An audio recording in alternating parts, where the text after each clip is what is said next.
Next day, Cinderella decided to run away. In the kitchen, she packed up her stuff while the gorillas tried to convince her not to. But Cindy, what if the prince is looking for you? There's no way he could, Stuart, and how would he? Well, unless we're lucky and the prince suddenly comes knocking at the door and, Sweet Satan, he's outside! What?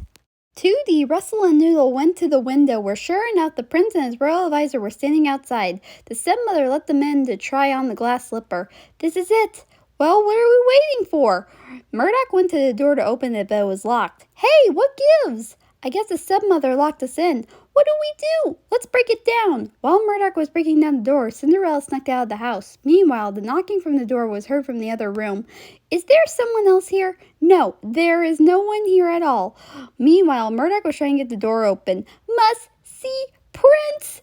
Murdoch was then flown backwards, knocking into his bandmates, making them all fall with him. A big crash was then heard from the other room. Are you sure there is no one in there? There most certainly isn't. Please open it. The stepmother then opened the door. Prince Christopher went inside where he saw the band all laying on top of each other on a broken table. Hey, Charming! Do any of you know a girl that was just here? Sorry, you just missed her. Prince Christopher then went outside where Cinderella was just about to leave but almost got run over by a carriage. Look! What did you say your name was again? I think he recognizes her, and I think he's the stranger from the market. He is! Cinderella. I can see it now. It's you.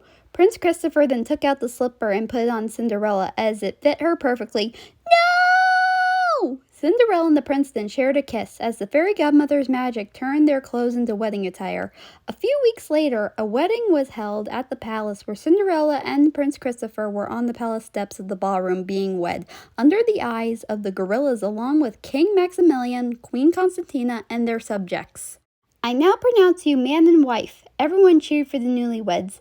I love a happy ending. Yep, but there's one more thing we must do. The band went over to Cinderella and the royal family. Congratulations, Cindy. We're happy we could help. Thanks, guys. If it weren't for you, I wouldn't have ended up with my prince.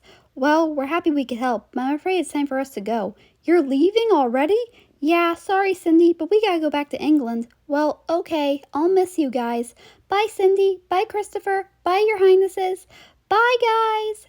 After that, everything started to fade once again, until they were back at Con once again.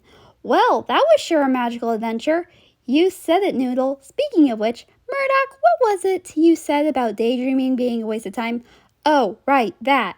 Actually, Tootie, I was You were what? I was wrong about daydreaming. It's not a waste of time. I swear, I'm turning into my father. Well, looks like you learned your lesson. I did. I think anything to do with dreaming is not a waste of time. I don't care what everyone says to me. They were wrong. You're right on that, Murdoch. What a happy ending.